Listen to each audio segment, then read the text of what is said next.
All across the state of Nevada and in SoCal, too. It's live and local now. Of course, that also means that includes CD2, where since 2011, Mark Amodei has served proudly. Congressman Amodei joins us from his office in our nation's capital on our City National Bank Guest Hotline. Congressman, the first question I got to ask you, what's life like in the minority? Hey, well, Kevin, it's nobody's first pick, I can tell you that.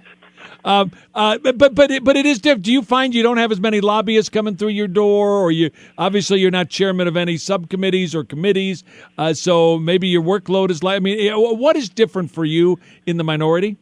Well, here's it, and you've kind of hit on some of it. It's like the workload in terms of people who want to see somebody who's in the majority on the Appropriations Committee after 30 days is definitely less people are trying to get in to see you. The workload in general is all that stuff that goes on normally takes up whatever space has been opened up in that, and that's in terms of, hey, we got some problems with the railroad in Elko. We got some problems. You know, we're still working on national issues like obviously immigration is what everybody's thinking about, but there's still healthcare work to be done. There's still infrastructure work to be done. You know, all that other sort of stuff. So the space fills up. But I can tell you this: we're not adding any staff. Yeah, I was just going to say you're kind of like the Maytag repairman. You know, it's kind of a lonely gig, I guess you would say. You reopened the government, but now we've got a February 15th deadline. Do you take the president at his word that he might invoke a national emergency? You know what? And I'm speculating, but here's my speculation for what it's worth. And I hope I'm wrong, but I don't know how you say some of the stuff that some folks said about barriers and border security and then go back later and say, well, actually it turns out, although, Kevin, if you start looking around, there's about 60 Ds that have said they think that barriers are a part of the mix. And some of them are committee chairmen, and some of them are Steny Hoyer, and so we'll see. I hope I'm wrong, but I can tell you this. I don't think that there's any reverse in that pickup called Donald Trump in terms of we've got issues that need to be dealt with on the southwestern border, and we're going to deal with them.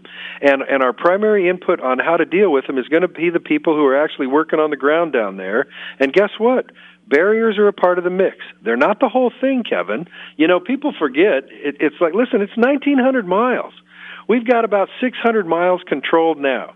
Are you going to build one across the remaining, or build a wall, since that's everybody's lazy term, across the other 1,200? No. You're going to mix. You're going to mix barriers where they're appropriate, with roads where they're appropriate, with drones where they're appropriate, with sensors where it's a mix. But to go, hey, guess what? That's not one of the tools in your chest.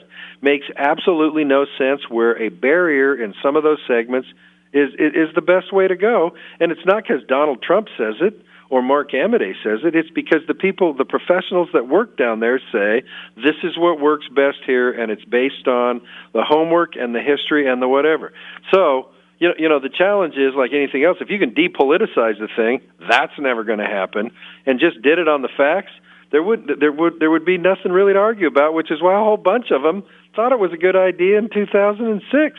But are you hearing in the cloakroom, in the House gymnasium, the workout facility? When you talk to Democrats, are they telling you privately, yeah, there's nothing wrong with a wall or a metal slats or whatever you choose to call it? Are you hearing this from individual members? Kevin, that's not privately. That's stuff that's been said in the last 30 days. Wow. Yeah, I mean, I'll tell you what. Why don't you? Here's something just for the fun of it, because I saw some quote. One of them was a Steny Hoyer quote. Google Steny Hoyer and barriers or walls or whatever the lazy term is, and it'll come up. Well, I know that in that Thursday song and dance that they do with Steve Scalise that he mentioned that he wasn't adverse to a wall, or that it's not. I think the word that it's not immoral. So Steny Hoyer's on record. I'm just curious though, because I know Ann Coulter and a lot of conservatives accused the president of caving to Nancy Pelosi. Did he cave, or is this part of a grand strategy, you think, to get what he wants? Well, I'll just tell you this, Kevin. Here's another fact point for people to check out. Don't take my word for it. You name for me the shutdown that accomplished what either side wanted to have accomplished. And so I've only been here 7 and almost a half years. But I was a guy who voted to shut it down in 2013 over the health care thing, and I was one of the guys who voted to keep it shut. You know, that old saying, don't take a hostage you're not willing to shoot. So guess what? I speak from both sides of it. We didn't gain a thing in the whole healthcare thing by shutting things down. Schumer shuts it down not too long ago over the DACA thing. Guess what? When that one was done, DACA had not moved down the road. Both issues which need to be addressed and moved down the road.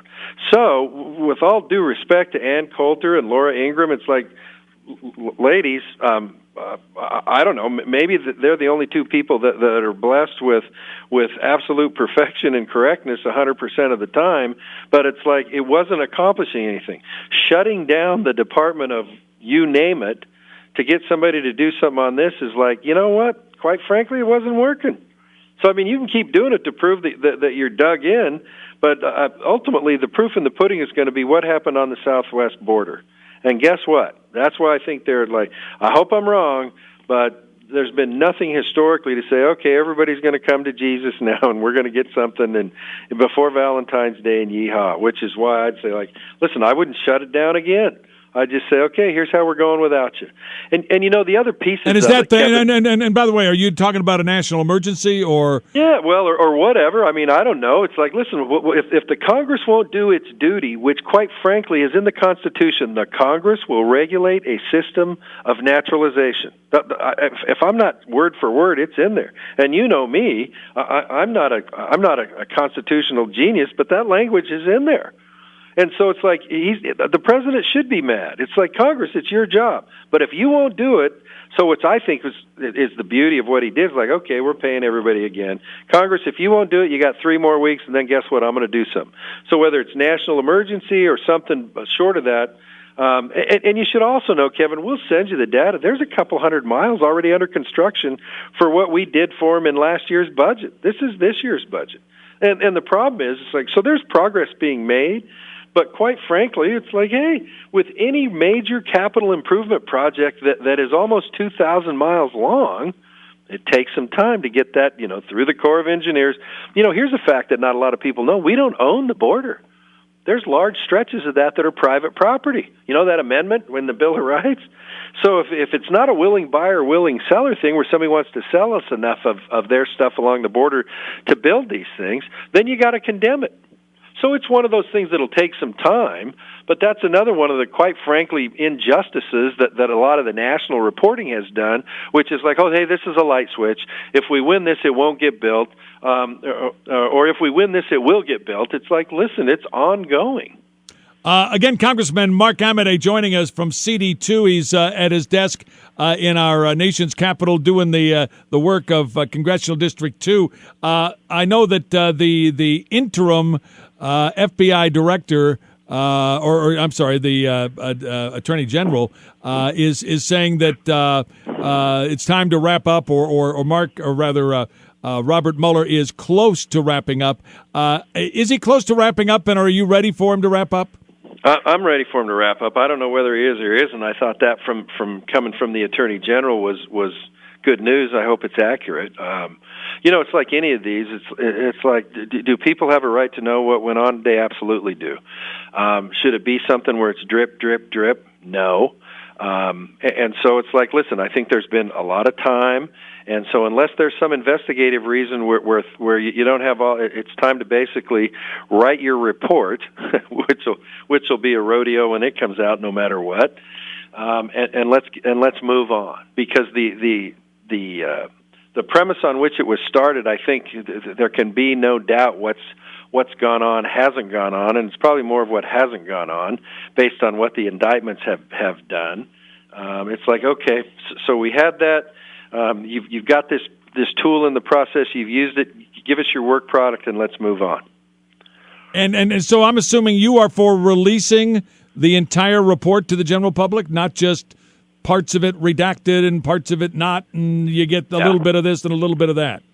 Well, here's the thing, Kevin, it's all public business. Yeah. So it's not like, hey, we got some secret deal on we got an airplane that nobody can see or we got whatever. It's like, listen, the accusation is that there was collusion. That's not national security stuff. So tell us what you found out or didn't find out, and let the people be the judge.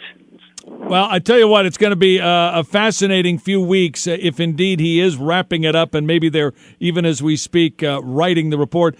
Congressman, it's always fun. I'm glad we got a chance to visit with you. Next time you're in this part of the state, come on by. We'll treat you to some awful coffee, okay?